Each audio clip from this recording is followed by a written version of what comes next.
Well, you have Hyderabad who's chasing 221 to get their second win only at the halfway stage of the tournament for them.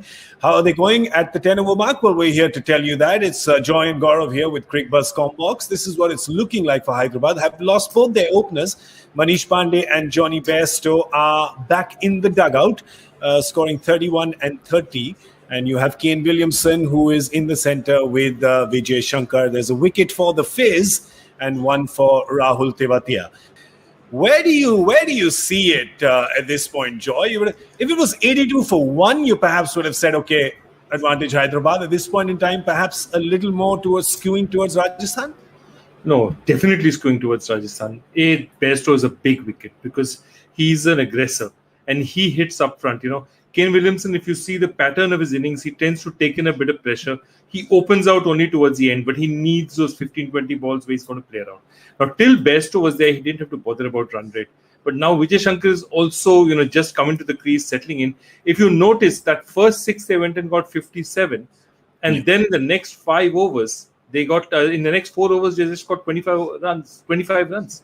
So it's really slowed down. Slowed down. And I think this is trouble now for them. They have to.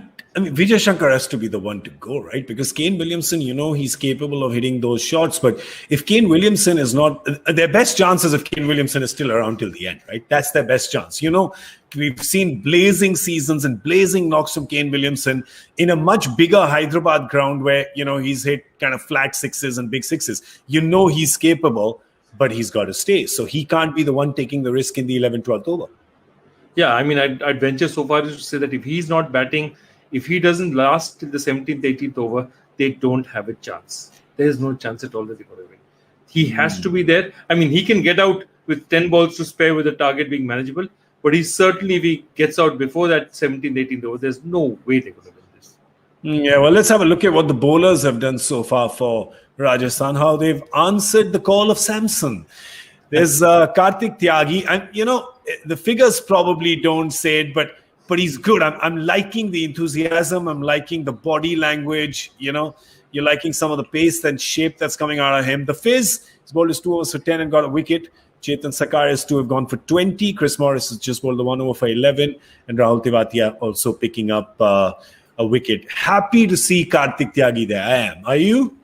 I'm delighted to see Kartik Tyagi. First, he shouldn't do this to us. Last time he was completely clean-shaved. His head was shaved and we didn't know who he was. So for a while it took me, Kartik Tyagi's hair was, very discombobulating for me. I said, why do you have so much hair on your head? But look, I love the way he's bowled. He's bowled with aggression. And, Sangakkara was talking about it. Sangakkara said that they wanted him from the very start. Because, we were wondering, Tyagi and Bishnoi, why weren't they playing games? And it turned out that Tyagi had a niggle and he couldn't. This is the first game in which he was fit. And look, that makes a difference. Suddenly you have a bowler bowling at 143, 144. Even if he goes for a few runs, he's an aggressive option for them. That first 4 Manish Pandey hit, he didn't hit the ball. The ball hit his bat and went for 4, And that's something that the team likes to see. A fast bowler who can really, really go there and rock it. So I'm really delighted at this. Tyagi adds a new wrinkle to their attack. Spice.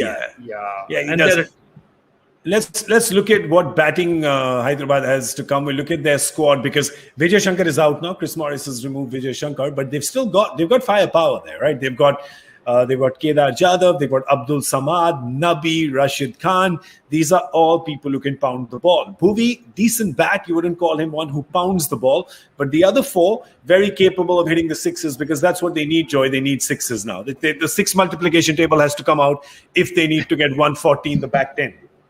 Absolutely. And it has to be from the other guys. It has to be from the guy at the other end until Kane Williamson feels settled enough to start going. I think that's their big problem that, whoever comes in will have to try and hit as early as possible. And that's difficult at the best of times. But that's their only hope that somehow 1 or 2 of them gets that quick fire 25, 30, 35 of, 15, 18 balls. That's the only thing that can save this innings because that run rate is now already crept up past that 13, 14 mark. It's already looking dire and you have a lot of overs to bat. Well, you have a flight path because Mumbai was in this kind of position pretty much yesterday when they were chasing the same kind of total on the same ground. But who is the Pollard equivalent destroyer in chief for Hyderabad? There's a few candidates we just named. If one of them can actually step up and do that, we're in for one match. We're going to see you at 7:15 now for Cricbuzz Live, because this match is definitely going on till then, you can tell. And that's when we'll come to, irrespective of whether this match ends or not, to round off perhaps this game and look forward to the second game today. So we're going to do that at 7:15 in the standard time. Right now, that's all we have for you on Cricbuzz Comm Box.